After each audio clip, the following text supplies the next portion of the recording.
Aubrey Dollins and the Edison Chargers. If one overtime match in the Sunset League tournament is good, then two is even better. Right. And the theme of 2-1 against Huntington Beach ends up on the Chargers side, which means another Sunset League championship.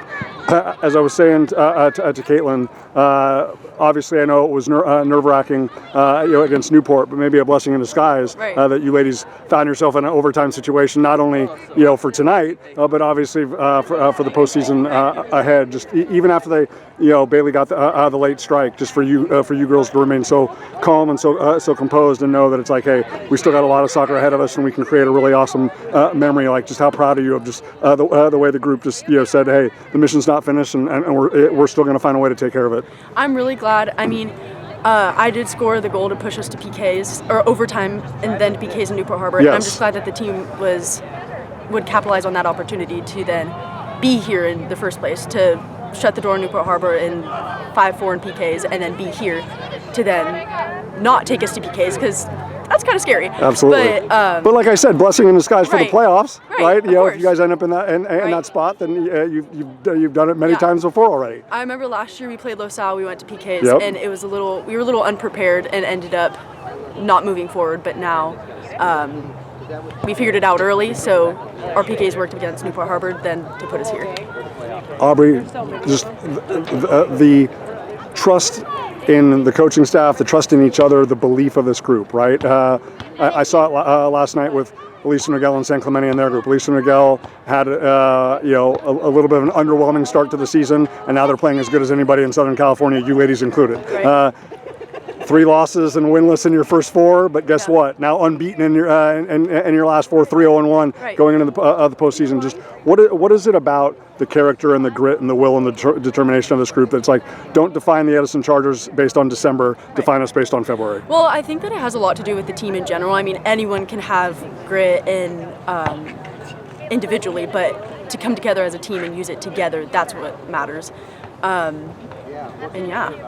Just in terms of the fact that you've been in this environment once before under the lights here. I know obviously it wasn't the result that you ladies wanted on that night, but just in terms of you kind of taking away mental notes and putting it in your back pocket because between youth soccer, club soccer, high school soccer, like, there's no secrets, no mysteries and surprises between these teams.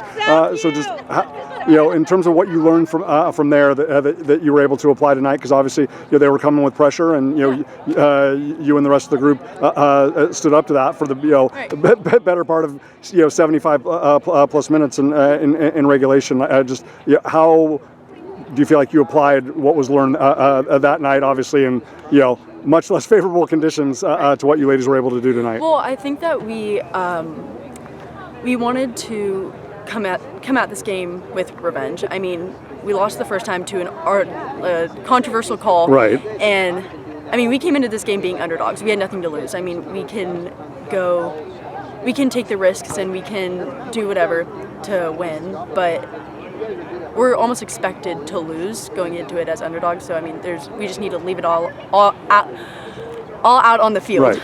Yeah. But I feel like the thing that benefited you ladies most is that you had been in situations where you were challenged in the second half and had come back and won. Yeah. Challenged in the second half and come back and tied. Right. As Caitlin and I were talking earlier, not just them being unbeaten in 18 matches, but they hadn't had to play a catch up. They hadn't felt their backs against the wall. Like I said, your ladies' backs have been against the wall since the first 4 matches of the season. The fact that this group is never going to quit. Never going to give in. Being so relentless. Like I feel like that. Even if you were considered the underdogs by somebody's metrics, that I feel like it played favor to you tonight because you ladies have been in that type of pressure, in that type of environment, emotion, and intensity since the first 2 weeks of the season. Yeah. Do you feel that in a unique way that almost got you ladies across the finish line? Yeah, I mean, something I really admire about this team is that, I mean, 5 minutes after we get scored on, we're down on their goal. We're pressuring their keeper. We're testing their back line. So I think that the grit really shows within this group, and that's what helps us push through every single situation that we end up putting ourselves in.